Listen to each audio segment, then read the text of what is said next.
The commitments keep coming.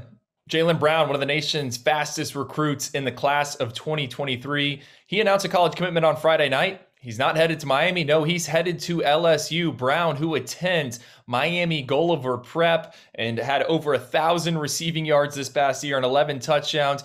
Many considered him a Miami lean throughout much of the recruiting process, but in the end, it's LSU that wins out. Brown was in Baton Rouge a few weeks ago for an official visit. And if we're taking a big picture look at this, this is a huge get for Brian Kelly and that new look LSU staff. You know, when Brian Kelly arrived, we weren't sure where he would go, where he would turn. What would he do when it came to recruiting? Would he recruit like he was at Notre Dame, or would he try to, do something different at LSU? So far, we've seen him recruit pretty nationally. And Jalen Brown is the first prospect from South Florida to announce that he plans to play for the Tigers. Now let's talk about Jalen Brown, the prospect. This is a kid who has gone 10.65 in the 100-meter dash. He went 29.8 in the 200-meter dash. I was actually at that race when he broke 21 in the 200. And that night, he broke a meet record that was previously held by Tyquan Thornton, who repped off the 4.28 at the NFL Scouting Combine. So bottom line, Jalen Brown is very, very fast. I call him a little bit of a one-trick pony at this stage in his development. He's a true deep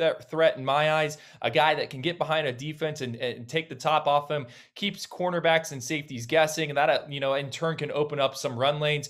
When talking about a player comparison, Will Fuller is one I've used in the past, the former Notre Dame wide receiver who played for Brian Kelly up there in South Bend.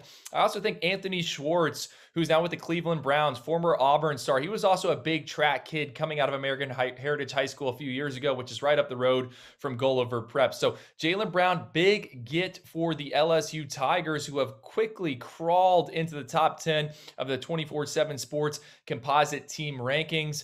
Thinking long-term with Jalen, I wouldn't be surprised, if he's an inside-outside guy, gadget type of player for the Tigers, who are looking to make a splash in the SEC West. For all your recruiting coverage, stay locked to 247sports.com.